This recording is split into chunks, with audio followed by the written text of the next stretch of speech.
This last Sunday, Christians around the world celebrated the greatest victory and celebration of our Christian faith, the resurrection, when Jesus rose from the dead.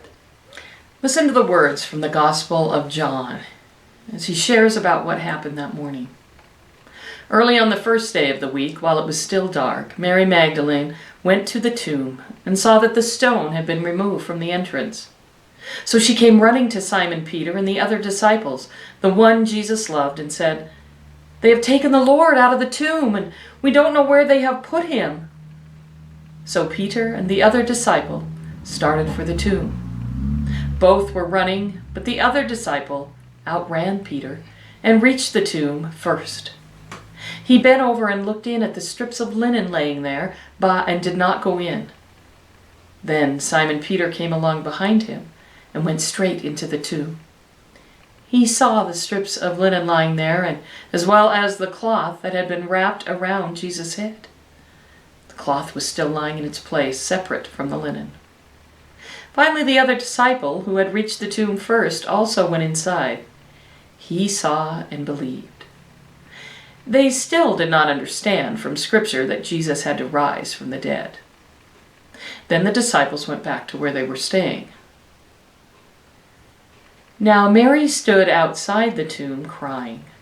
As she wept, she bent over to look into the tomb and saw two angels in white seated where Jesus' body had been, one at the head and the other at the foot. They asked her, "Woman, why are you crying?" "They have taken my Lord away," she said, "and I don't know where they have put him." At this, she turned around and saw Jesus standing there. But she did not realize that it was Jesus. He asked her, "Woman, why are you crying? Who is it you are looking for?" Thinking he was the gardener, she said, "Sir, if you have carried him away, tell me where you have put him, and I will get him." Jesus said to her, "Mary." She turned toward him and cried out in Aramaic, "Rabboni," which means teacher. Jesus said, "Do not hold on to me, for I am not yet ascended to the Father.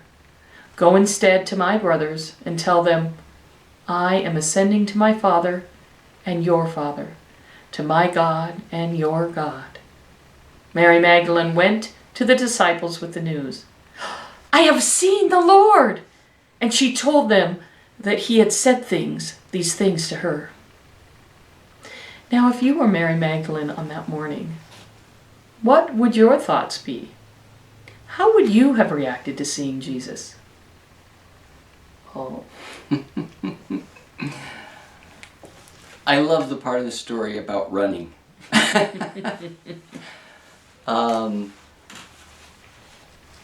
Peter and another disciple.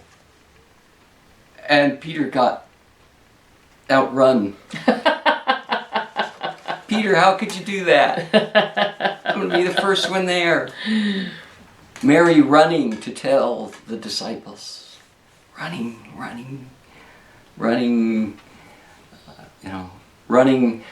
with joy.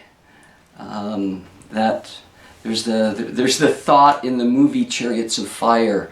The one character who runs for the joy of the Lord. He runs and it's when he feels closest to God, and he runs with this tremendous joy. And this week, as I've looked at this part of the story, this is what keeps coming to mind. Oh, the thrill, the unbelievable, literally unbelievable. Can this be happening? Is this really taking place? And the natural reaction, the adrenaline pumping, the blood pressure going, the heart pounding, the doubt, the desire to believe, overwhelmed by all of that. Oh, that's just wonderful. I would want to win that race. That's my reaction. I want to be that disciple who wins that race, not because I can then gloat over it. But I want to be not looking back, not worried about who's behind me, but eyes forward, running to Jesus. That's a wonderful picture for me, for this Easter. Carol, what about you? Well, there's a video series on YouTube that we started watching a while back called The Chosen. And it's about the life of Jesus. And in the beginning of the series, we're introduced to a woman who has a troubled mind. She's a prostitute.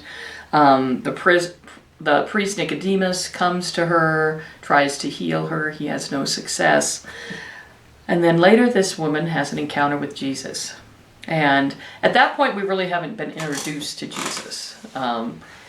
But she is at her home, outside of her home, I believe, and he walks up to her, and he comes to her, and he takes his hands and puts them on her face, and he just looks into her eyes.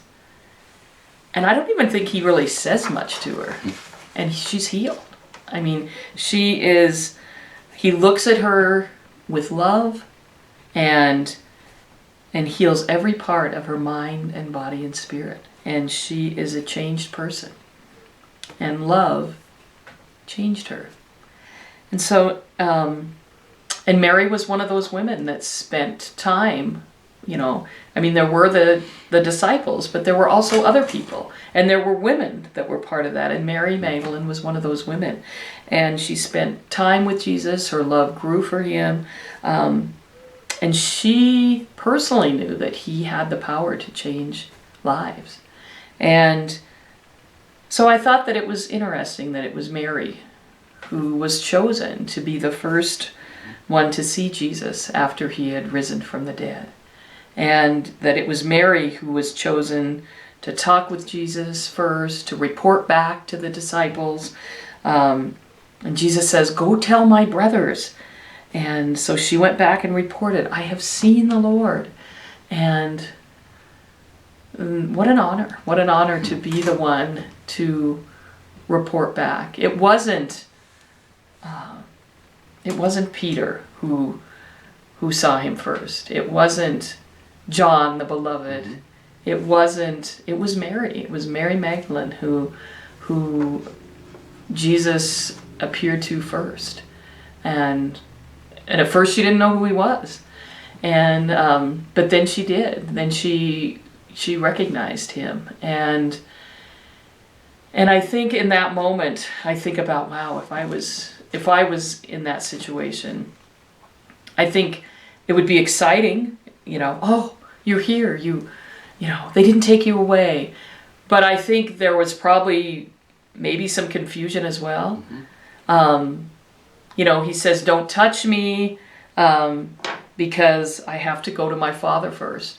Well, what does that mean? I mean, I don't know if they really understood that, that his body was in such a way that they couldn't touch him. It was kind of in this between stage, and he hadn't fully ascended to God.